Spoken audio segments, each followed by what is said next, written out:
नमस्कार, आप देख रहे हैं वीआईपी न्यूज़। मैं हूं आपके साथ डॉक्टर रानी रैकवार। करते हैं खबरों की शुरुआत। राजस्थान के दौसा से खबर आ रही है। जिला प्रभारी एवं उद्योग मंत्री कर्नल राज्यवर्धन राठौर ने शनिवार को जिला कलेक्टर में जिला कलेक्टर देवेंद्र कुमार, जिला पुलिस अधीक्षक सागर एवं अन्य जिला स्तरीय अधिकारियों के साथ बैठक कर राष्ट्रीय सुरक्षा के मद्देनजर आपातकालीन परिस्थितियों में जिले की सुरक्षा व्यवस्था एवं तैयारियों की समीक्षा की। उन्होंने आमजन एवं विद्यार्थियों को आपदा के दौरान बरती जाने वाली सतर्कता के संबंध में जागरूक करने और सूचना तंत्र को मजबूत करने के आवश्यक दिशा निर्देश दिए। साथ ही कहा, अफवाह एवं भ्रामक सूचनाओं पर प्रभावी नियंत्रण के भी उन्होंने आदेश जारी किए। जिला प्रभारी मंत्री ने जिले के पूर्व सैनिकों एवं वॉलंटियर्स को भी इस आपदा के दौरान सक्रिय रूप से जुड़ने के निर्देश दिए। मंत्री कर्नल राज्यवर्धन राठौर ने चिकित्सीय सेवाओं की भी तैयारियों की समीक्षा की और साथ ही अस्पताल में पर्याप्त दवा एवं एम्बुलेंस की व्यवस्था रखने के निर्देश दिए। जिला कलेक्टर देवेंद्र कुमार ने प्रशासन की ओर से जिले में की गई तैयारियों का जायजा लिया, तो वहीं जिला पुलिस अधीक्षक सागर ने जिले की सुरक्षा व्यवस्था के संबंध में विस्तार से अवगत कराया। उन्होंने बताया कि पुलिस पूर्ण सतर्कता के साथ कार्य कर रही है। बैठक में अतिरिक्त जिला कलेक्टर दौसा, उपखंड अधिकारी, पुलिस उप अधीक्षक सहित विभागीय जिला स्तरीय अधिकारी भी बैठक में उपस्थित रहे।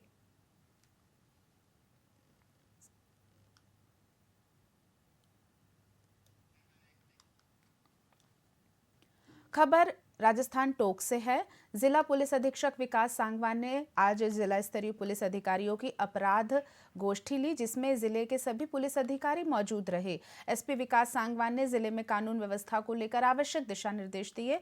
पिछले प्रकरणों का फीडबैक भी लिया गया, तो वहीं अवैध बजरी खनन व परिवहन को लेकर कड़े निर्देश जारी किए गए। एसपी विकास सांगवान ने पिछले वर्ष की प्रगति रिपोर्ट भी देखी। एसपी विकास सांगवान ने बताया कि वर्तमान परिस्थितियों को लेकर जो भी दिशा निर्देश मिल रहे हैं उन पर अमल किया जा रहा है और बांग्लादेशियों की जानकारी जुटाई जा रही है। साथ ही आगामी दिनों में गश्त भी बढ़ाई जाएगी।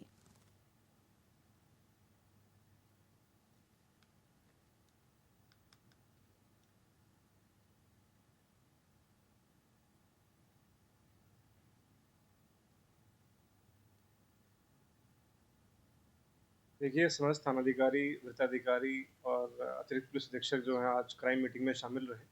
इसमें विशेष रूप से जो अभी 4 महीनों की प्रगति रही, स्पेशल लोकल एक्ट में अवैध शराब के प्रकरण जो बनाए हैं, अवैध नशे के खिलाफ जो कार्रवाइयाँ की गई हैं, अवैध खनन के खिलाफ जो कार्रवाई की गई है, उनकी समीक्षा की गई।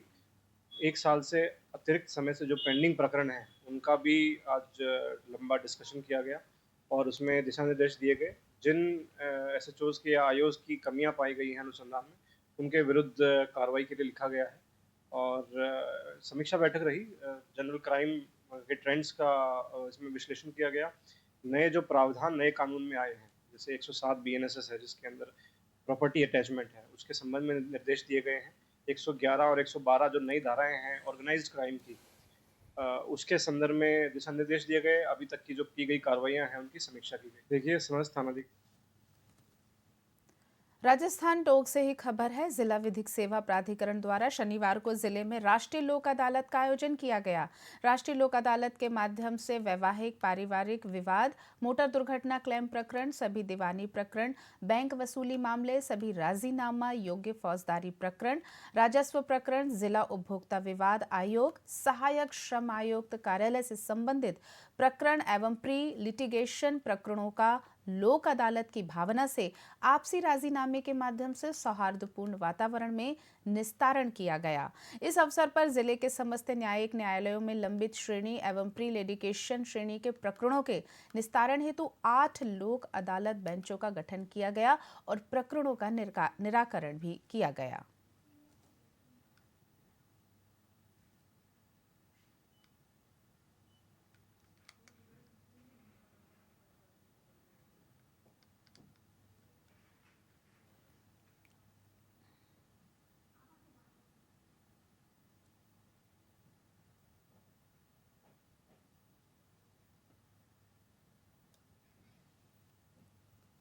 अगली खबर टोंक से ही है। भारत पाकिस्तान में बढ़ते तनाव को देखते हुए चिकित्सा विभाग भी अलर्ट मोड पर है। जिले में सभी चिकित्सा विभाग के डॉक्टर समेत कर्मचारी और अधिकारियों की छुट्टियां रद्द कर दी गई हैं। वहीं जिला अस्पताल में भी इमरजेंसी के लिए 10 बेड का आईसीयू और 30 बेड का एक वार्ड अलग से आरक्षित कर दिया गया है।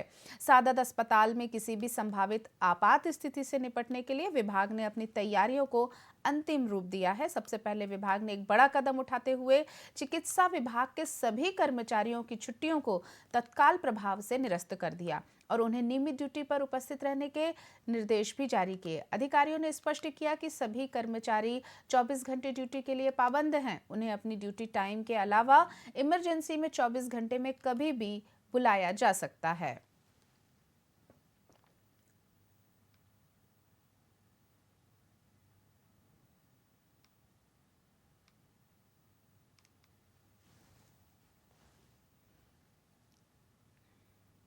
जी, हमने जो हमारे स्टाफ थे उनकी सबकी छुट्टियां कैंसिल कर दी है। वो रेगुलर ड्यूटी पर आए हैं और ड्यूटी के लिए 24 घंटे पाबंद रहे। उनको कभी भी बुलाया जा सकता है, किसी भी कर्मचारी को। और हमने हमारे जो रिजर्व बेड थे 10 बेड का तो आईसीयू है और 30 बेड का जो पोस्ट कोरोना वार्ड था उसको हमने सफाई करवा करके उसको तैयार करा लिया। जैसे हमारे पास 10 बेड तो इमरजेंसी में सुरक्षित हैं और 40 बेड हमारे वो सुरक्षित हैं। और हमने जो खिड़कियां दरवाजे हैं उसके लिए ब्लैक कलर का कलर करवा रहे हैं ताकि लाइट बाहर नहीं जाए। इमरजेंसी हालत में लाइट जले रात को, लेकिन रोशनी बाहर नहीं जाए, इसलिए खिड़की दरवाजे ब्लैक कलर का करवा रहे हैं। जी, हमने जो हमारे स्टाफ थे उन अगली खबर की बात करते हैं। भारत पाकिस्तान के बीच बढ़ते तनाव के चलते जोधपुर में जिला प्रशासन ने अगले आदेश तक सभी बाजारों को बंद करने के आदेश दिए हैं। जिला कलेक्टर गौरव अग्रवाल ने नागरिकों से अपील की है कि वे अपने घरों में रहें और बिना आवश्यक कारण के बाहर न निकलें। उन्होंने समूहों में इकट्ठा होने से भी मना किया है। इस संबंध में जारी किए गए निर्देशों में नागरिकों से सतर्क रहने और राष्ट्रीय सुरक्षा से जुड़ी किसी भी स्थिति का सामना करने के लिए प्रशासन के दिशा निर्देशों का पालन करने की अपील की है। पुलिस विभाग ने मुख्य बाजारों में गश्त शुरू कर दी है और इस आदेश की जानकारी लोगों को बराबर दे रहे हैं। समस्त जोधपुर वासियों से अपील करना चाहता हूँ कि आज जिस प्रकार का अलर्ट जारी हुआ है उसको देखते हुए सभी पूर्ण शहर को, पूर्ण मार्केट को पूर्णतः बंद रखें तथा अपने अपने घरों में रहें। किसी भी प्रकार की भीड़भाड़ वाली जगह पे ना जाएं। किसी भी कोई सामाजिक प्रोग्राम या जहाँ कहीं पे भी भीड़ इकट्ठी होती हो, इस प्रकार का कोई आयोजन ना तो करें, ना इसके अंदर जाएं। जब तक ये अलर्ट लिफ्ट नहीं हो जाता, कृपया जो है इसको टोटल पूर्णतः इसके पालन करें, ताकि यदि कोई भी इवेंचुअलिटी होती है तो उससे निपटने के लिए हम सब पूरी तरह से तैयार हैं। समस्त जोधपुर वासियों से अपील करना चाहता हूँ। खबर जोधपुर से है। केंद्रीय संस्कृति एवं पर्यटन मंत्री गजेंद्र सिंह शेखावत ने जोधपुर में कहा कि भारत की शौर्यवान सेना आतंकवादियों और उनके आकाओं को माकूल जवाब दे रही है। उन्होंने पहलगाम में निर्दोष नागरिकों की हत्या को कायराना हरकत बताते हुए कहा कि ऐसी मानसिकता को पूरी तरह परास्त किया जाना चाहिए। इस दौरान शेखावत ने कहा कि भारत अब सशक्त होकर आतंकवाद का मुंह तोड़ जवाब दे रहा है और पूरा देश अपनी सेनाओं के साथ खड़ा है। जिस तरह का कायराना हमला करते हुए हमारे 26 सैलानियों को, निर्दोष नागरिकों को मौत के घाट उतारा गया और उसके बाद जिस तरह की दंभ भरी हुई टिप्पणियां की गई थी, माननीय प्रधानमंत्री जी ने जाहिर सभा से इस बात का ऐलान किया था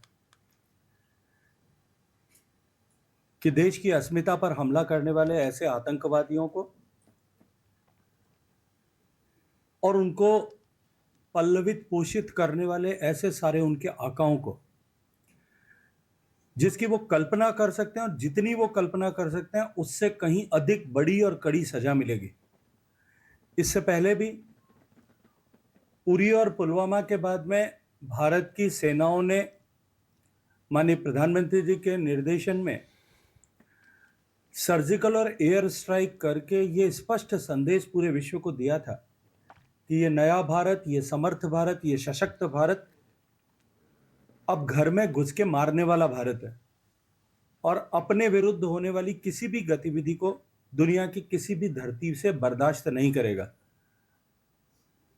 एक लंबे अंतराल के बाद में जिस तरह से बुझते हुए आतंकवाद ने जम्मू कश्मीर में, समाप्त होते हुए आतंकवाद ने ये इतनी बड़ी घटना कारित की, इस घटना का प्रतिकार करते हुए भारत की शौर्यवान सेनाओं ने आतंकवादियों के ऐसे सारे ठिकाने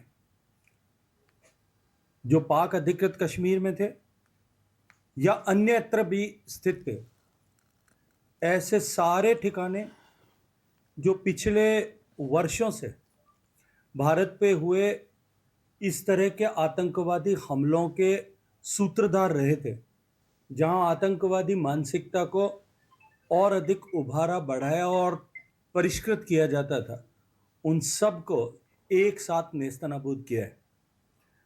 उसके बाद पाकिस्तान की तरफ से जिस तरह से हमारे सैन्य क्षेत्रों पे, सिविलियन क्षेत्रों पर जिस तरह से हमले करने के प्रयास किए जा रहे हैं, भारत की सेना ने ठीक उसका माकूल जवाब और मुंह तोड़ जवाब देने का जो है हौसला दिखाया है।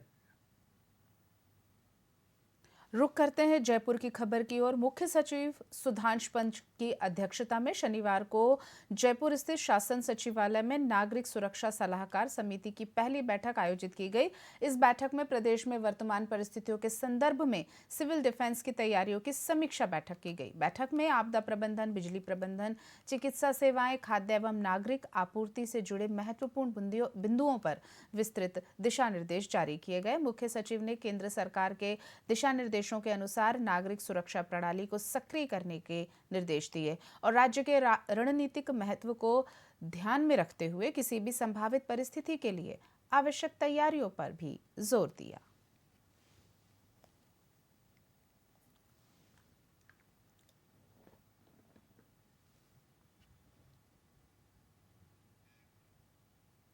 राजस्थान की खबरों में फिलहाल इतना ही। मुझे दीजिए इजाजत। आप देखते रहिए VIP न्यूज़। नमस्कार।